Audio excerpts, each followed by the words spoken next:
Namaste guys, and welcome back to the Conscious Club. If this is your first time on my channel, my name is Nicole. Welcome all. Please do feel free to like and subscribe if this content resonates with you. If not, moving right along. Today I have my trusty little whiteboard here that I borrowed from a lovely neighbor because I am going to share, discuss, dive in, contemplate, unwrap and help not only you guys but myself understand these ancient technologies that have been passed down and in many aspects forgotten along the way.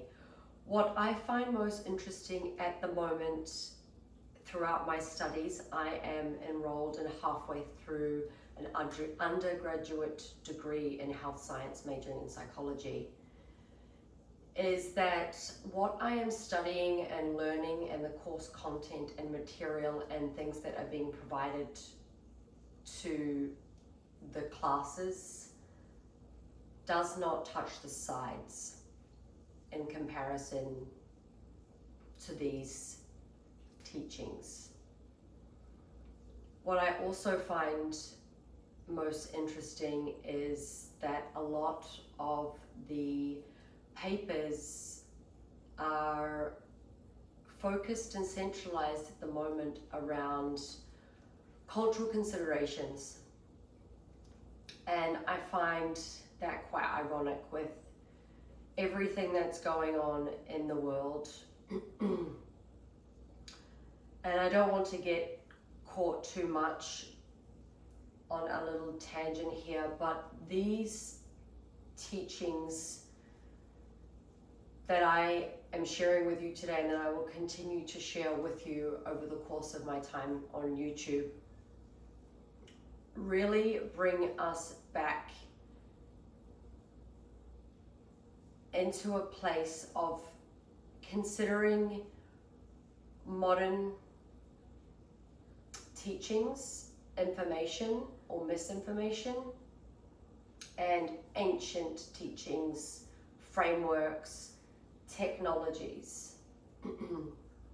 I don't believe that we are as primitive as the narrative leads us to believe, and this is why I'm teaching and sharing this stuff with you, because I believe that supports it quite clearly. This information and these frameworks are far more advanced than the academics that we centralize all of our knowledge and information in modern times. I will be referring to some of my notes while I have exams coming up that I have been studying for. I really cannot help myself, particularly around exam time, diving back into all of these materials, because I find that I often don't resonate or understand what I'm learning as much as I would like to. But when I go back and dive into these teachings, I find that I'm able to comprehend it a lot more from looking back from an ancient perspective. It means more. I can understand it with more depth, with more intergenerational understanding, and that helps me a lot, and I hope that this helps you to consider your mind from a different perspective. We are often taught, or we often are led to believe, that our minds are a prison and that they are the reason for a lot of the challenges that we experience. However, I hope for this lecture to flip that on its head and for you to understand that actually the mind can be a prism. It can generate light if only we understand the mechanics of the mind. So that's going to be the intention, the goal, where this lecture is directed. I'm going to draw for you the Antaḥkaraṇa, which is the inner instruments of the mind. I just do have a small little whiteboard here as I explained.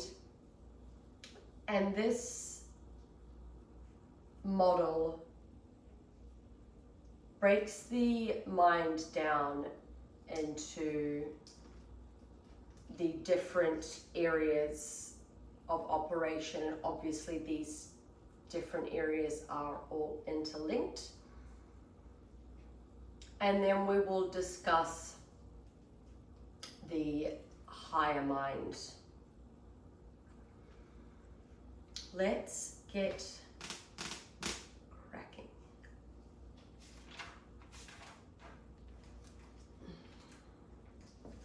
So as I was saying, this is the cognitive architecture of our mind, the mind's machinery, or also can be viewed as the architecture of our consciousness. Let's do a diagram. So I'm just going to draw this one out here. I might try and link a little reference in the comments section, links below, so that you're able to have a visual reference while you're watching this, in case this isn't of such good visibility. I'm just going to draw this. I must say this is the first time I've used a whiteboard to facilitate one of my lectures, but here we go. There's a first time for everything.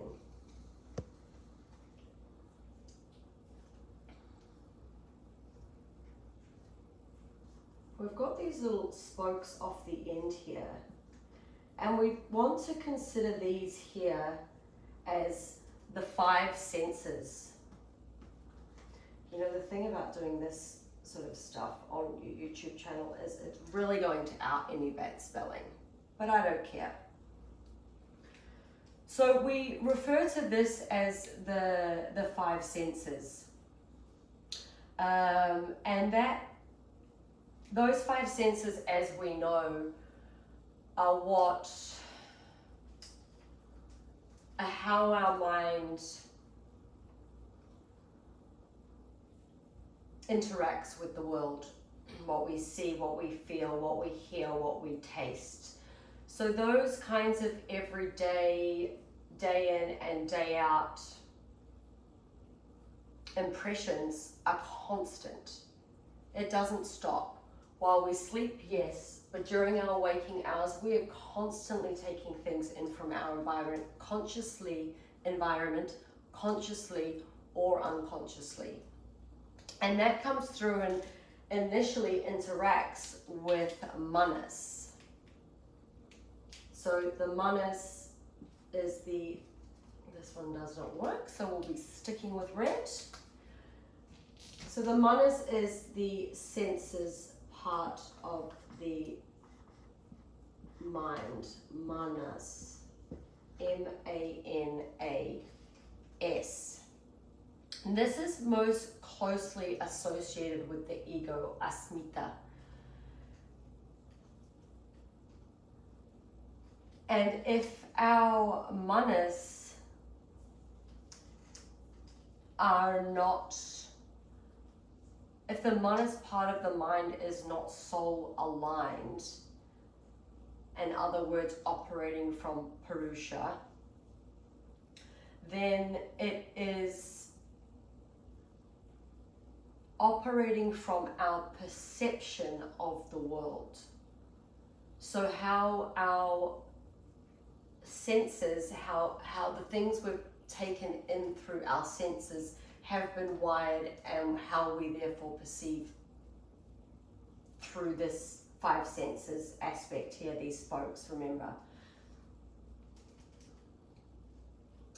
Like I say, it's the information that we are given in any single movement. It's the reactive mind, and the reactive mind can be both positive or negative. When we react to something, do we stop, take a breath, give ourselves a moment before responding, being the positive aspect of the monist mind? Or on the flip side, do we retaliate? Do we respond quickly? Do we not give ourselves a moment to adjust and process what we have just taken in? The next stage in the top here is citta, C-H-I-T-T-A, and that is our storehouse of memory.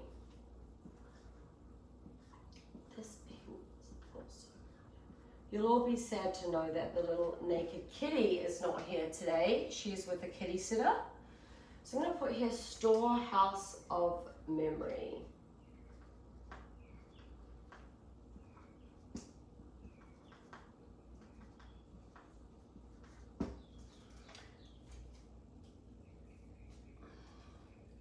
Now this is basically the grand storehouse of all of your experiences.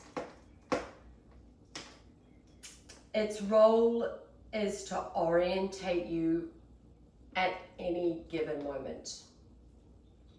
And if you think about that, orientate you at any given moment. Being that this area is the storehouse of your memories,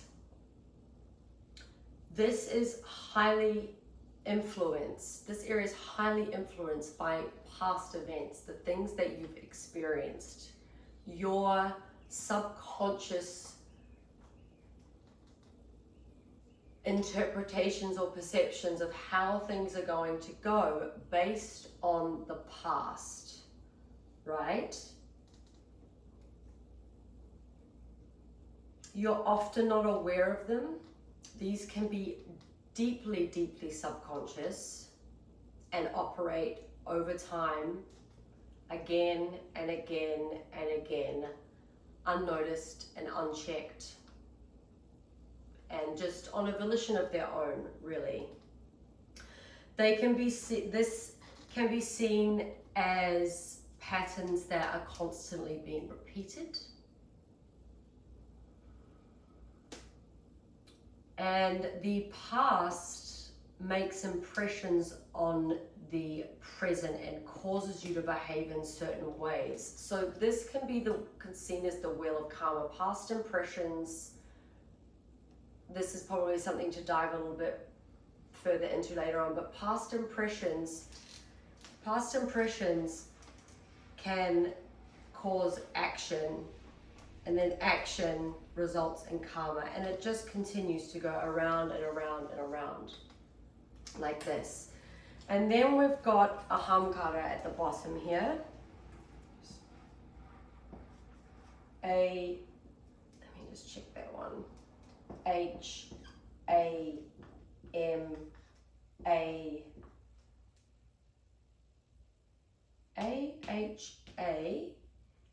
Told you my spelling was bad. M-K-A-R-A.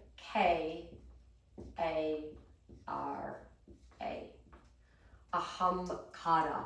And this is the sense of I am, the I amness. Also very bound up with the ego. This area allows us to move about in the world in such a way that enables us to achieve our dharmic purpose in the world. It allows us to achieve what we have been put here to do. So this I amness is often times relating to the ego seen as a negative thing, but we are all great, we are all grand. And this viewpoint of the I amness of the self is really, really crucial, and sometimes gets a little bit of a bad rep. Okay?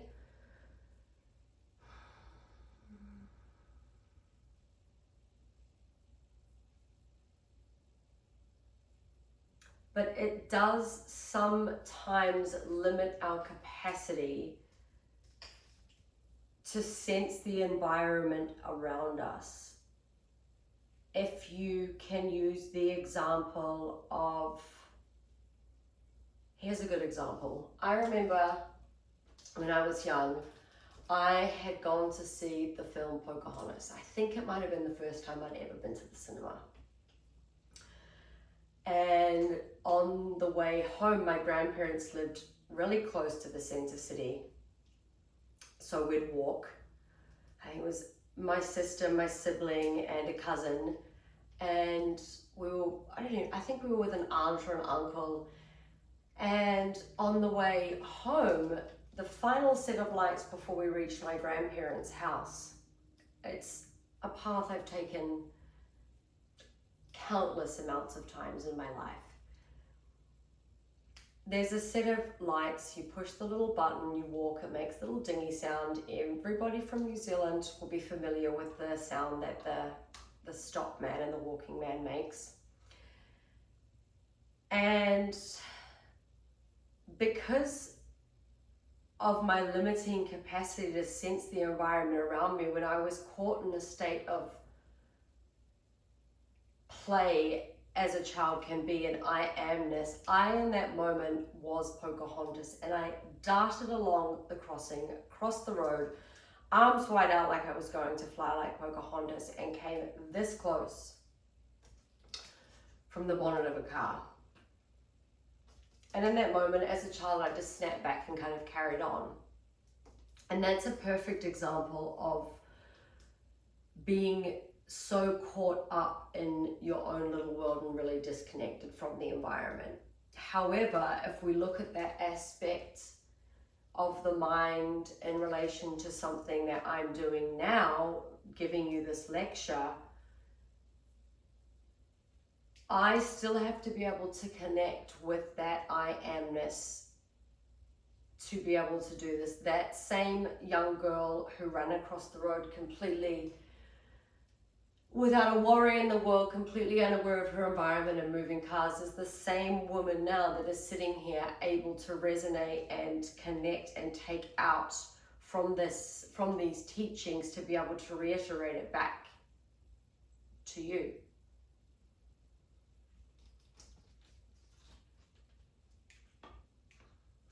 Basically what I'm trying to say is we need to be able to define ourselves from the collective and create individuality. In that moment of the young girl, I was Pocahontas. I'd identified with this incredible Indigenous woman running through a forest.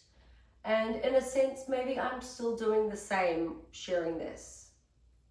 I might not be running through a forest with my arms out, but in a sense,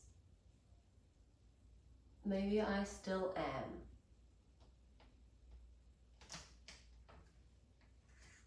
It gives you a perspective. Why are you here? What is the grander purpose of what you have been put here to achieve, to give back?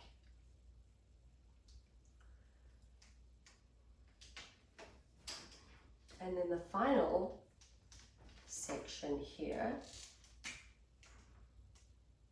this actually has a little, do we call it a semicircle? I think so. This is buddhi, B-U-D-D-H-I. This is potential. This is the higher mind. This is potential for the higher mind. There's actually three small, well actually we'll use this, we'll rub it out. There are three small pathways through here. And this here is Purusha. This is the soul. P-U-R-U-S-H.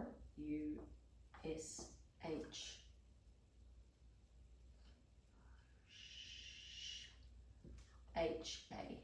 I always admired my teacher for being able to seamlessly regurgitate things onto a whiteboard. It's a good feeling. So this is the soul. Remember, we can be operating from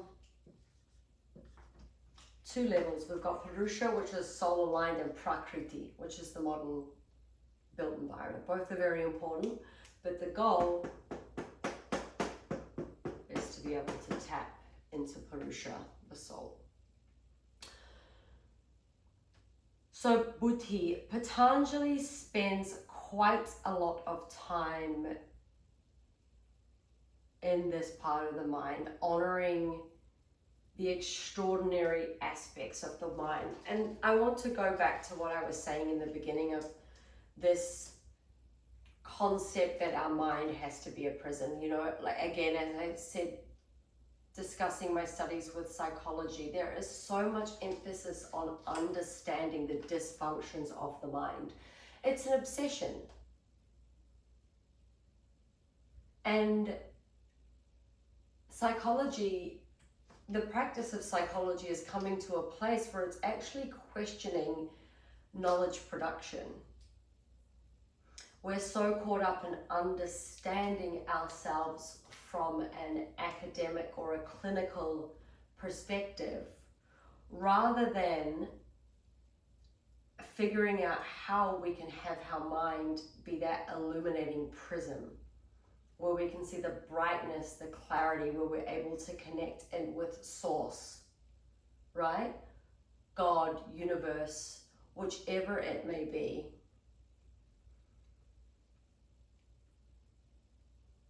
This part of the mind really is incredible. It is the great decider, as you can see.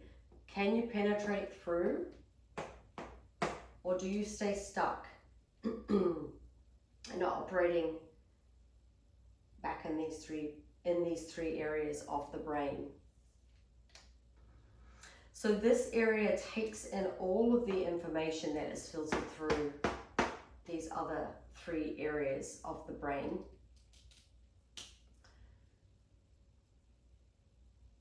And it makes the decision of what to do for better or for worse. Do you get up when your alarm goes off and do your daily practice? Do you propose to the person of your dreams? This buddhi, this is where these decisions are made. Let's pop this down here because it's important. Potential for the higher mind.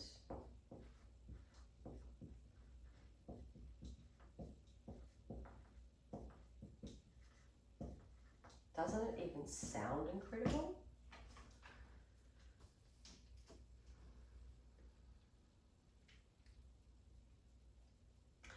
Buddhi is also the part of the mind that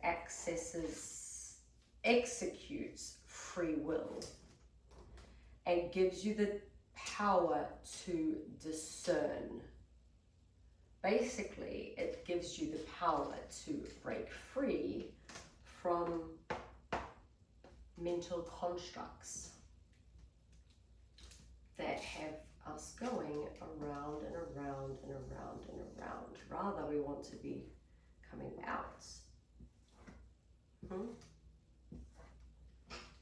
That's the ultimate goal. This here is the interplay, right? So this coming back and forth, interplaying, right?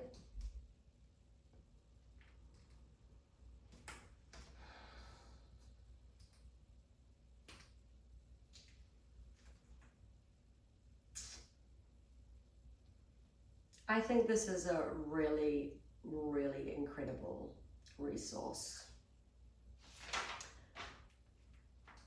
Antaḥkaraṇa works with the mind. The mind in Hatha Yoga is represented by the moon. That being said, the moon must be made steady before the sun can begin to rise. What does that translate to?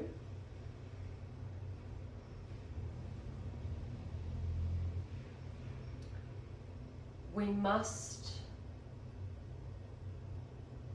through the process of this kinds of awareness, understanding the mechanics of our mind, we must still our mind. We must get curious about our mental processes, the repetitions that we might experience mentally, and we must neutralize that, calm it, stabilize it, balance it through moon-based practices. So those are your forward folds and your twists. And of course, meditation, pranayama followed by meditation.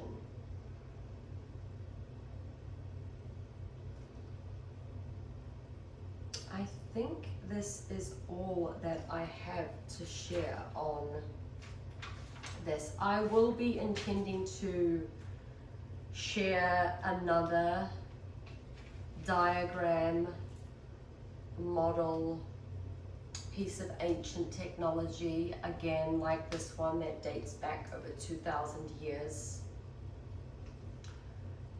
But I want you to be left with that one significant question is, how can and what can you do to turn your view of your mind from a prison to a prism where it can beam light out? I think now more than ever it's really, really important to begin to ask ourselves what the state of our minds are like, and find ways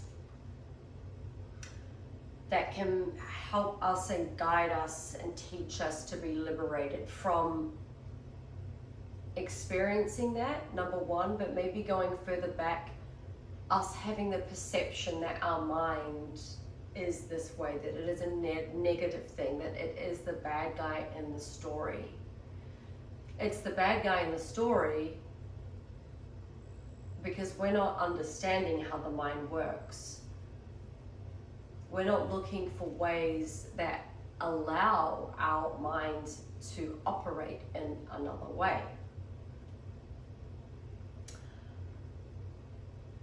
Because the mind really is the most incredible thing.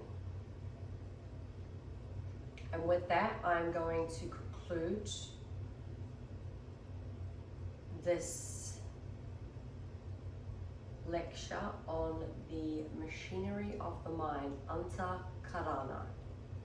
Thanks for tuning in, guys.